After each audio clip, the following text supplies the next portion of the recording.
Fibroid किंवा लिओमायोमा म्हणजे muscle किंवा टिश्यूची गाठ असते आणि ही महिलांमध्ये आढळून येणारी सगळ्यात कॉमन अशी नॉन कॅन्सरस गाठ असते. नमस्कार, मी डॉक्टर कल्याणी पाटील, कल्याणी होमिओपॅथी हॉलिस्टिक्स. तर आज मी बोलते आहे फायब्रॉइड या विषयावर. तर फायब्रॉइडमध्ये कधी कधी तुम्हाला काहीच लक्षणं नसतात किंवा कधी कधी अतिशय सिव्हिअर लक्षणं दिसतात. कधी कधी बरेचसे फायब्रॉइड जे आहेत ना त्यांना सर्जरीची गरज सुद्धा नसते, पण दुर्दैवाची गोष्ट अशी आहे की बऱ्याच महिलांची सर्जरी फक्त त्यांच्या सोनोग्राफीमध्ये फायब्रॉइडची गाठ दिसते म्हणून त्या सर्जरी करून टाकतात. तर आज आपण याची सगळी डिटेल माहिती घेऊया की याची लक्षणं काय असतात, कारणं काय असतात आणि याच्यावरचे उपाय काय आहेत. तर फायब्रॉइड हे एकच गाठ असू शकते किंवा मग तुम्हाला एकापेक्षा जास्त गाठी असू शकतात.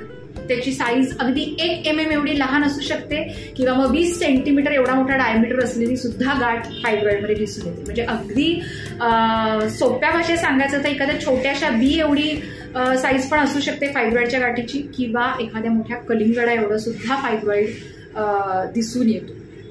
सर, या ज्या ग्रोथ आहेत ना त्या एकतर तुमच्या गर्भाशयाच्या आतल्या आवरणाला दिसून येतात किंवा मग गर्भाशयाच्या कॅव्हिटीमध्ये, गर्भाशयाच्या आतमध्ये दिसून येतात किंवा गर्भाशयाच्या आवरणाच्या बाहेरच्या बाजूला दिसून येतात. आता ती गाठ कुठे आहे, त्याची साईज काय आहे, त्याच्याप्रमाणे त्याची लक्षणं दिसतात.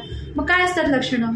तर खूप हेवी आणि पेनफुल पिरियड्स असतात. त्याच्यानंतर पाठ कंबर दुखते, पोटात अगदी क्रॅम्प येणे इतकं जोरात दुखतं. त्याच्यानंतर लघवीला सारखं सारखं व्हायला लागतं किंवा कधी कधी लघवी किंवा टॉयलेटला तुम्हाला पूर्ण साफ नाही करता येत.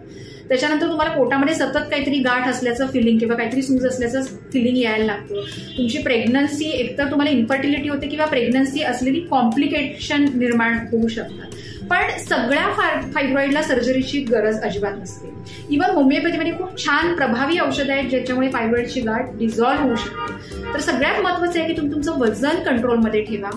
लोहयुक्त आहार म्हणजे पालक, केळी, त्याच्यानंतर मनुका, काळ्या मनुका, त्याच्यानंतर जर्दाळू, स्पेसिफिकली व्हेजिटेरियन डाएट ते ठेवा. त्याच्यानंतर इस्ट्रोजन डॉमिनंट डाएट अवॉइड करा. म्हणजे काय तर packaged food, processed food, plastic packaging असलेलं फूड. कारण प्लास्टिक बरोबर त्या अन्नाची रिॲक्शन होऊन झिनो इस्ट्रोजन तयार होत असतं आणि फायब्रॉइड या इस्ट्रोजन डिपेंडंट गाठी असतात.